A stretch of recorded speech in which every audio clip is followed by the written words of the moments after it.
Hello everyone, I'm Andrew, but in some circles, they call me Mr. Glance. M. Night Shyamalan's Unbreakable was part of the opening salvo in the cinematic superhero revolution, whether you like to believe it or not. And fans have been fiending for a follow-up for years.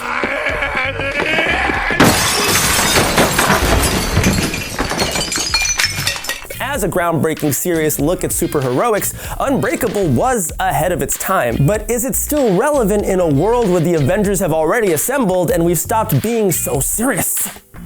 After 2017's surprise hit Split brought the series back after nearly 2 decades of dormancy. And with Glass about to tie the whole shebang together, today I want to look at how Unbreakable has aged, see where Glass stands in a 2019 that's absolutely chock full of comic book movies, and ask the burning question. Is Glass relevant? But first, a brief overview of the world of Glass and what it's all about. Unbreakable, Split, and Glass compose what fans call the East Rail 177 trilogy. God, that's a mouthful. Named after the deadly train crash that kicked off the saga. A security guard named David Dunn finds himself the only survivor of a wreck that claimed 131 lives. In fact, he walks away completely unscathed. Why are you looking at me like that? Because you didn't break one bone. You don't have a scratch on you. Turns out he's never been sick, he's never been injured, and despite the clearly visible scars and ear piercing on Bruce Willis, the actor, David Dunn, the character, is indeed unbreakable. Toss in some super strength, mild ESP, and his own personal kryptonite in the form of drowning, which I feel like is everybody's personal kryptonite.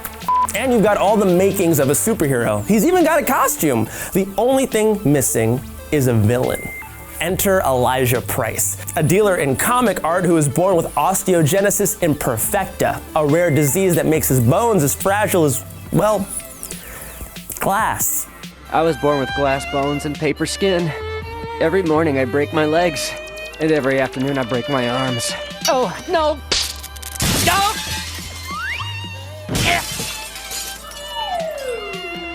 Price, obsessed with the archetypes and mythology of superhero fiction, has spent his life convinced that his opposite must be out there f***ing somewhere. A nemesis who could finally give meaning to his tortured existence. Unfortunately, as Shyamalan reveals in a genuinely shocking twist, Price has conducted his search through the process of elimination, orchestrating accidents and catastrophes that cost hundreds of lives, all towards finding his invulnerable arch-enemy. Could you imagine killing thousands of people to find Bruce Willis? Like a true supervillain, when his plot is exposed, Price unleashes a monologue that would make Lex Luthor jealous. You know what the scariest thing is? To not know your place in this world. To not know why you're here. It's just an awful feeling. And reclaims a former childhood insult as his new nom de gore. It'd be like if I started going by Bucktooth Beaver. That's what they called me in first grade. I haven't forgotten.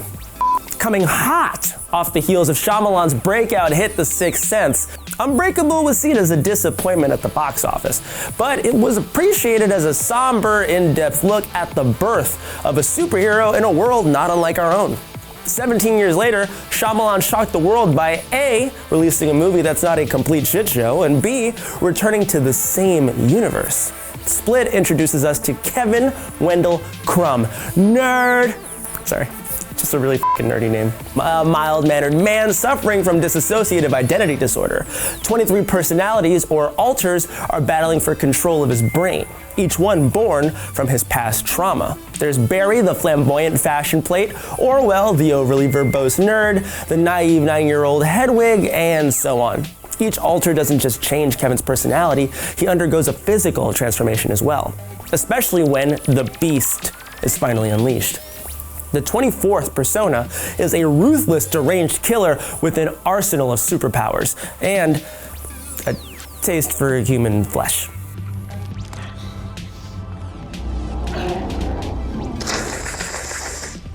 For most of the film, Split feels like a well-made but not particularly noteworthy horror flick. It's only in the last seconds where we realize that Shyamalan has a trick up his sleeve. Oh, that's Shyamalan. First, Kevin gets his own supervillain name, the Horde, which reminds a certain someone of a villain he once tangled with. What was it? Mr. Glass. Shyamalan claims he originally planned to include the Horde in the first film, and some fans have even found dialogue that seems to hint at Kevin's existence. Still, the twist ending of Split was a huge shock, and the revelation that it takes place in the same universe as Unbreakable got fans salivating for a third entry that tied both stories together. But in a post-Infinity War world, 3 guys sitting in a mental hospital isn't exactly the most epic crossover of the century. Times have changed, and that's one of the reasons why we're so skeptical. Let's get this out the way first. M. Night Shyamalan's track record is mixed at best. Do you remember Devil? Jeez, bro, take it easy, okay? There's no doubt the man is capable of making effective, scary, and surprising movies. But after The Sixth Sense and Unbreakable, Shyamalan spiraled into self-indulgence. The Village, Lady in the Water, After Earth, The Happening, arguably the greatest movie ever where Mark Wahlberg runs in terror from a light breeze. Here it comes! All exhibit the telltale signs of a director who's drinking way too much of his own Kool-Aid. But at least those were entertaining train wrecks. And none of them orchestrated by Elijah. Am I right? Am I right?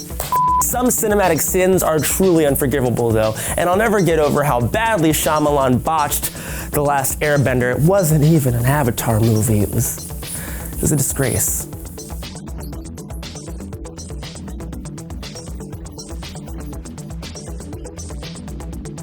Still, even if Scorsese was sitting in the director's chair, I'd be a little skeptical about an Unbreakable sequel in 2019.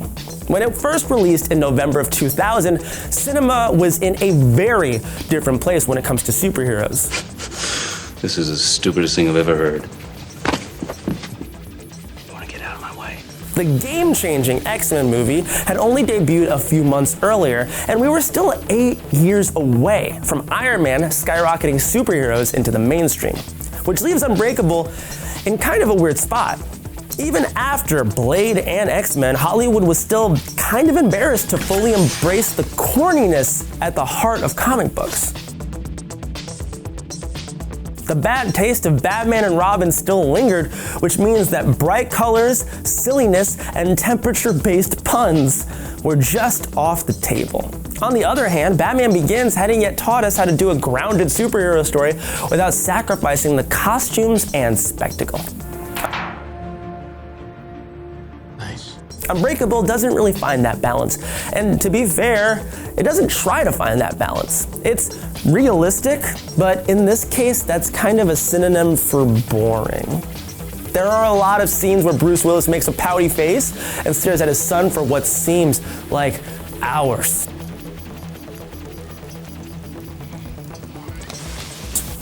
Now, I can appreciate a slow pace in service of a story, but only if the story has something compelling to say.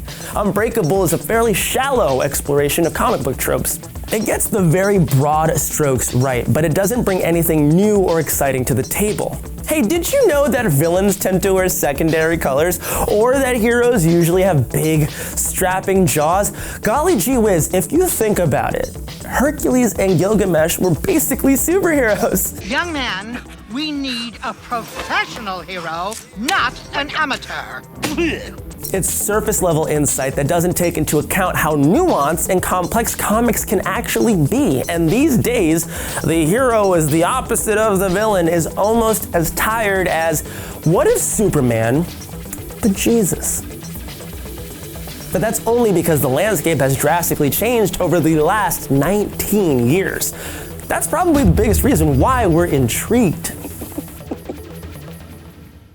Good for you. You guys remember Venom, right? Yeah. Hey, Jesus! This is dead. dead. Sony's bastard stepchild of the Spidey franchise that somehow managed to make more money than Into the Spider-Verse. Wow, can't believe that. It felt like a throwback to the pre-MCU era, to the days of Nicolas Cage's Ghost Rider. You will tell me I would eat just it so good! And Ben Affleck's Daredevil, not that new hotness Daredevil, not that canceled shit.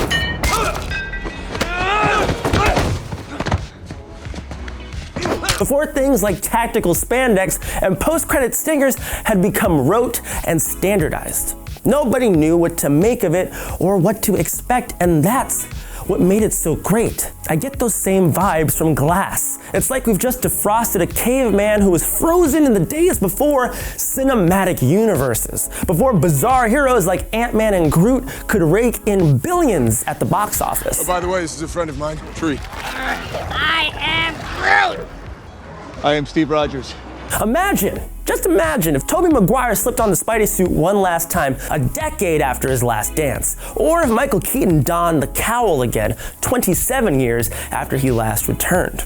If you need a less hypothetical example, Blade Runner 2049 did an amazing job exploring both how society has changed since the original's far-off future setting of 2019, and how technology has changed our IRL lives in the 35 years between the films.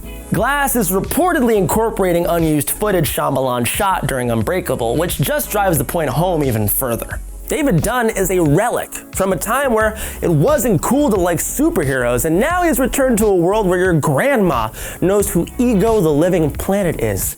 And not just because it's Kurt Russell. I got a penis. Ha! Thank you. There have been a ton of movies deconstructing superheroes since the first Unbreakable. Watchmen, Chronicle, Super, Kick-Ass, Drake Bell's magnum opus superhero movie. I mean, the list just goes on. But none of them have really dealt with how saturated superheroes have become in our pop culture. They love me. And how they've broken down the bounds of nerddom and conquered the mainstream. As a series that began in one era and releasing just 4 scant months before Endgame ends at the close of another, the Unbreakable trilogy is uniquely situated to address the massive shift in our relationship with comic book movies. I doubt the film will overtly tackle the superhero boom that took place since its prequel, but I really hope M. Night has something to say about how costumed crime fighters have captured our imaginations in the intervening years. Split was widely seen as a return to form for the director. He hung up his delusions of being the next Spielberg and embraced the schlock and shocks that made him a star in the first place. With Glass, Shyamalan has the opportunity to explore how the pop culture landscape has changed in the wake of an industry-shaking paradigm shift. Finally finish a story he began nearly 2 decades ago and cement a legacy that's truly unbreakable. I think this is where we shake hands. Thanks so much for watching, everyone. Are you all excited for Glass? Do you think that Shyamalan still got it? Personally, I think that this is his own personal bid to direct a Marvel movie in the future. Oh, also, how has your relationship with superheroes changed since the year 2000? Leave a comment, let me know. Please subscribe to Now This Nerd. And if you see Bruce Willis at a pawn show, look but don't touch.